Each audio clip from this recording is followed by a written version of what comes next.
Hi, just a reminder to check the description box for a link to the Etsy shop where the plushies will be sold. 100% of the profits will be donated to Team Seas to help remove trash from the ocean. Okay, on with the video. So, I'm imagining that most of you have heard about the Team Seas fundraiser on YouTube for the past month or so, and when I heard about it, I wondered what I could do to help with my small following here. I mean, it really is a big problem. For example, plastic never really decomposes, it just breaks into smaller and smaller pieces that are easier for sea life to ingest. In turn, when humans eat the fish or other seafood, the microplastics go into our bodies, and since we're at the top of the food chain, we accumulate the most plastic out of all the animals on the planet due to something called biomagnification, which is basically an increased concentration of plastics and other toxins in an organism's body based on how high they are on the food chain. And that's just one harmful effect of plastic in the ocean. Of course, there are many more. Anyway, I eventually decided, I make plushies, and many of you have commented about your desire to own them. I mean, I've already made a few marine animal plushies, and I could easily come up with more designs. And that's where the story begins. I mean, technically, it starts with a tremendous amount of planning and reading legal documents, but we'll skip that. So if you've been around my channel, you're familiar with the packs of socks I typically use. 7 pairs of socks in assorted pastel colors, so a potential of about 14 plushies. Like with my 100 subscribers special, it was a bit difficult to work with that while being as efficient as possible, though this time I only bought a single pack of socks, so it was easier. I also wanted to use a few socks I already had in my stash. So this is the plan I came up with. From the new pack of socks, 2 gray whales, 4 seagulls, similar to the bird plushies I've made in the past, 2 dolphins, and then jellyfish in green, pink, yellow, and purple. All the leftover sock fabric that you see will be turned into small fish and starfish that will be sold in packs of 3 as mini plushies. And in my stash, I had enough to make a whale, 2 dolphins, 3 jellyfish, 2 seagulls, and a puffin. While I was waiting for my socks to arrive, I figured I could start crocheting tentacles for the jellyfish. Going through my yarn, I picked out about 6 skeins matching each color of sock, from which I could crochet 9 tentacles for each jellyfish. Making around 25 to 35 chain stitches, then turning back and alternating increases and single crochets in different patterns to create a variation between the tentacles on each jellyfish. Logically, increases in every stitch create a very curly piece, and increasing, say, only every 4 stitches creates a looser curl. Every jellyfish got 1 or 2 off-white cream color tendrils, most got a yellow and a contrast color or 2, like green and yellow got pinks and purple got blue and a faded rose color, and the rest of the 9 were composed of variations of the base color. I think contrasts in length, texture, and color really make the jellyfish look visually interesting, and they're probably one of my favorite parts of the whole project. Once my socks arrived, I could begin making the bodies of the jellyfish. Wait, bodies sounds like the wrong word, because aren't jellyfish like gelatinous membranes? I've eaten them before, by the way. They don't taste very good in my opinion. I've also eaten sea cucumber, which is definitely worse. Anyway, to make the jellyfish bases, I turn the socks so that the heel faces upwards. I then trace the scalloped pattern onto each of the socks around the heel in a matching color Sharpie. This ensures that when I turn and sew the pieces, any of the marking color that shows on the outside of the plush will blend in and won't look too obvious. I bought this assorted 12-pack of Sharpies a long time ago, so I don't know if it's still the case, but there's no pink or purple, only 2 magenta sort of colors that are basically the same and don't pass for pink or purple. What's really annoying though is that one of them has a completely purple barrel, which is really deceiving. Since I was kind of on a tight schedule that I'd set for myself, I still am, even as I write this script, terribly behind, I wasn't going to hand sew 20-something complex plushies, so I decided to use my machine. It actually worked really well, except that you had to kind of force the fabric through the feed dog. Is that the word? I don't know. It had trouble keeping the stitch length constant, and it was harder to be neat. But those things don't really matter when making sock plushies because the medium's so forgiving, so it worked out fine. In the future though, I'll still be hand sewing my plushies in tutorials because it's a lot more accessible, but I'll definitely be using my machine in videos like this and when I make plushies off camera. Next, I cut out all 9 jellyfish. Since this design only uses the heel of the sock and there's a ton of leftover fabric, it gave me plenty of material to make the mini plushies from. I cut a small slit in the base of each plushie for turning and stuffing. The closure here will also provide a firm anchor for me to stitch the tentacles to. I then turned each piece inside out, being careful to poke out the scalloped edge. If any of you saw the partially completed jellyfish in my 1000 subscriber special about 6 months ago and wanted to make your own, hopefully you're finding this section helpful. I won't be making a dedicated video on these because they have already been featured now twice on my channel, but they're not terribly difficult at all and great for someone who knows how to crochet and is interested in getting into making sock plushies. When stuffing the plushies, I added a large ball, then small wisps to each protrusion around the edge to add definition. Lately, I've been adding bits of homemade stuffing into my plushies, which is basically fabric, yarn, and fuzzy sock scraps cut up really finely in order to use up cabbage and also save on stuffing, but I kind of forgot on all of these. Whoops. Honestly, I have so much that whenever I use it, it doesn't make a dent in my bag at all, so this winter I'm planning on making a pillow to use it up. I'll probably get some off-white quilting cotton, and I'm planning on swatching strips of Victorian lace to work on my crochet skills, and I'll sew them on in horizontal rows. Maybe I'll make a video on it, either information I've learned while reading historical crochet patterns, or just aesthetic and cozy crochet content, maybe with a voiceover talking about something, or just chill music in the background. Anyway, you've been watching me running stitch close the jellyfish bases. Just to make the scalloped pattern a bit more defined, I made some sort of ladder stitch kind of pattern along the ridges, and that really helped. And they're not visible to the outside, can't even tell they're there because of the texture of the sock. Lastly, I began stitching on the tentacles. Using the yarn tails I left, I stitched it securely to the base, then made a slip knot and hid the ends in the plushie. I repeated that using the short tail from the starting chain, though of course it was a bit more difficult. If you're thinking about making your own jellyfish, make sure you leave longer tails when starting the tentacles. But the final result is an extremely strong join between the tentacles and the base. Then I just repeated that 81 times for every tentacle on the jellyfish. Since it's gonna be a minute till I'm finished, I'd like to point out this absolutely amazing background music. Some songs in this video were composed and recorded by my good friend Carter, who has a music-related channel here on YouTube as well. I would really appreciate it if you guys would stop by, let him know how cool his content is. Link is in the description box. And right now I'm just clipping all the yarn tails to hide them neatly inside the plush. I'm really happy with how these jellyfish plushies came out. They're probably one of my favorite things I've made in this video, and they look really pretty laid together as a set.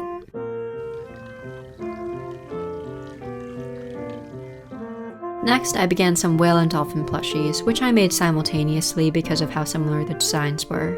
As I said on the last video I made a whale plushie in, it's basically a narwhal plush, which I do have a tutorial on, but without the belly and horn. So if you wanted to make your own, you could check out that video, or you could not, because it was my first video and isn't that great. Anyway, it's pretty easy to make, just a sock turned so that the heel faces upwards and a simple outline traced onto it, which you'll see a couple times in this section. The dolphin plushie is only slightly different, with a snout added and a more elongated body. One of the packs of socks I bought a couple months ago wasn't too fluffy on the inside, so any plushies I made with it ended up looking kind of strange when they were turned inside out. With that in mind, I flipped some of the socks I used inside out before working with them to try and prevent that from happening. Then I stitched all the seams by machine, you know, nothing that exciting, but possibly killing my sewing machine motor with this strange fabric. The usual. Some of you may be wondering why I'm not leaving open spaces to turn the plushie, and that's because A, I forgot, and B, the dolphin plushies don't really have a good place on the seam line that won't distort the shape, so the best place is on the backs, where the heel of the sock is. I then cut out all of my plushies, saving the scraps of blue fabric for the dolphin's fins and the gray fabric for the seagulls, which I'll be making later on. Something I wanted to tell you guys while I continue cutting and stuffing the plushies is that I recently got monetized here on YouTube, which is very exciting because I can now not only impulsively buy department store catalogs from the 40s, but also fund, in part, larger projects for YouTube. However, that part doesn't really concern you guys, it's the part about customizing the number of mid-roll ads on my videos that I brought this up for. I already made a community post about this, but in case you guys haven't seen it, I tried to be as fair as possible, placing ads at the beginning and end of all my videos, and 1 or 2 mid-rolls only in longer videos. Less popular ones may have one as well, but I made sure fuzzy sock tutorials would have none because they tend to be shorter anyway. I just thought it would be helpful for you guys to know that for future reference. Next, I moved on to attaching yarn eyes to the plushies, attaching the yarn at the opening where it would be hidden once I closed the plushie. I then tied several knots where I'd marked the fabric with a pin. At first, I thought it would be more durable to tie yarn knots in all the plushies, but then I figured I could give people a choice and replace some of the eyes with my usual flat-backed beads and superglue. Then I repeated everything I'd just done with the dolphins, again for the whales, starting with stuffing. I made sure to use smaller wisps for the tail, then larger balls for the body. The eyes were the same as the dolphins, but I also embroidered the mouth onto the whales.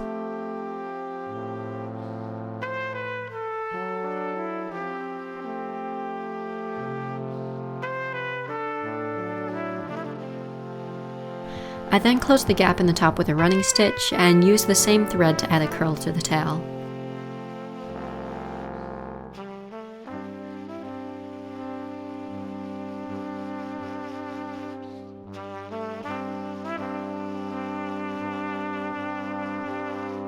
I hadn't closed the openings in the dolphins yet, so I did that. I feel like the script suddenly got really sparse because I don't have a ton to say in this section. It's pretty repetitive.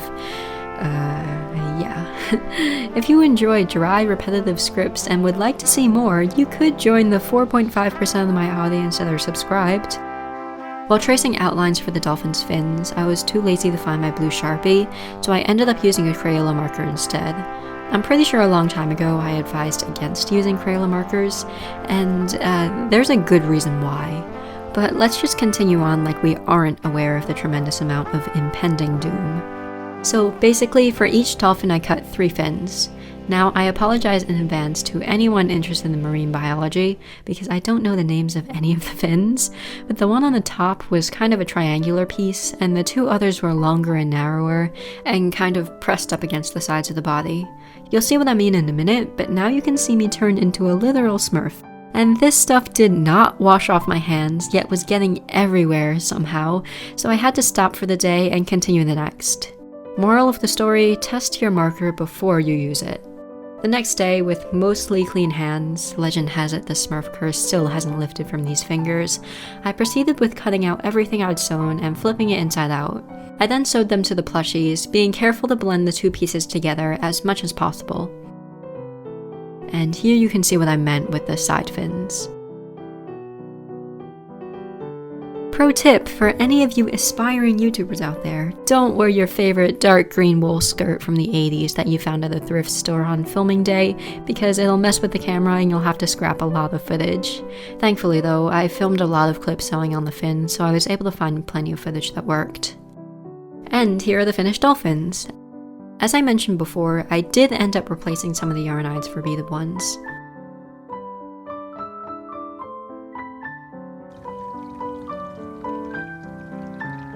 Next, I began work on the seagulls. These are basically the same as the bird plushies I made in my 100 subscriber special, and really the only thing I've learned over the past year is to mark the sock before cutting so that the birds come out uniform in size. These are super quick and easy if you're looking for a fast plushie to make, and I made 6 in 2 days. Basically, all you have to do is cut off the toe of the sock, or the leg, I'll be doing both, and then stuff it and then running stitch it shut. Actually, I don't have to give you the 30-second Spark Notes version because I have a tutorial for these on my channel, and all you have to do is change the colors if you want to make a seagull.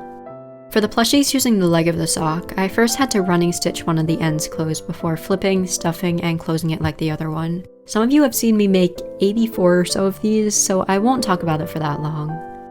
The variation between this plushie and the other birds I've made is the gray wings. I purposely made some of the wings larger than others because some of the white bases ended up being slightly bigger, so much for the one thing I learned about making birds this year. I used my sewing machine to stitch around 3/4 of each wing, then cut them out with a 1/4 inch seam allowance.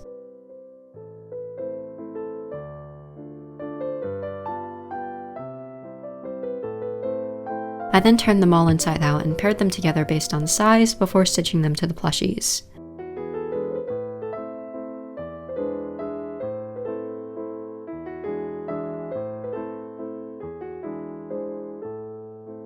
I am I'm way out of practice with stop motions. I knocked over the tripod halfway through, so this one's not too satisfying. And off camera I used a yarn to stitch on beaks. So the next plushie I had to make was the puffin. Listen, I know I promised a puffin tutorial months and months ago, and I have been working on editing it on and off, but I've been pretty busy lately with this and also a sewing project that's coming. I'm sick of staring at puffin footage, so I'll keep this brief. Since I couldn't use a marker to indicate sewing lines, I used marking threads instead in a shape similar to my chicken plushie design. I then sewed around the outline, leaving a space in the bottom for turning. After stuffing the plushie and closing it, I pinned the heel of a white sock to the bird as the belly and cut it into a neat shape, then whip stitched it on.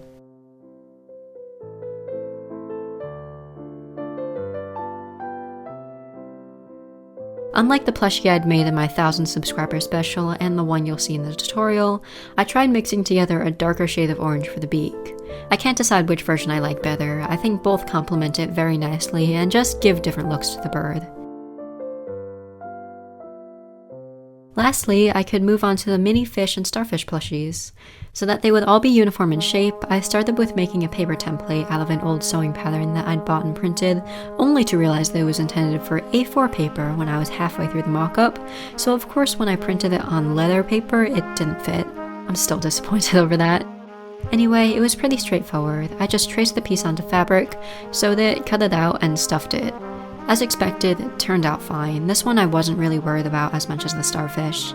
I just figured I'd make tests for both.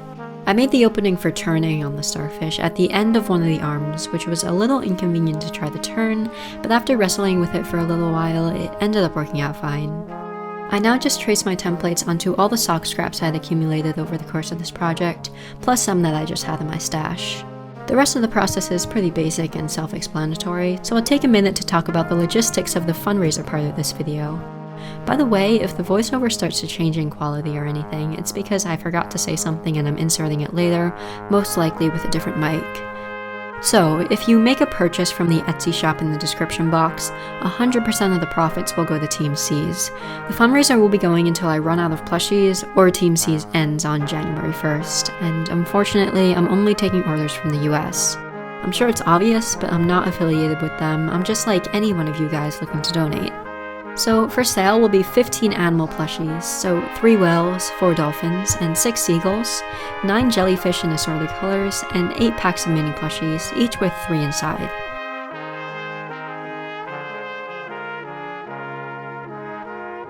So there you have it. Overall, I'm super happy with the plushies I was able to make, and even happier with the cause they'll be benefiting. Again, selling until January 1st. I'll put a link if you want to donate directly to Team C's in the description box as well. If all goes well, together as a community, we'll be donating around $200, so removing 200 pounds of trash from the ocean towards their goal of 30 million. I feel like I don't really have much to say because I've said it all in the video already, but I hope you enjoyed the video. If you did, feel free to subscribe for more fuzzy sock plushies, crochet, sewing videos, and whatever else I feel like doing. Thanks so much for watching till the end, and I'll see you guys next time.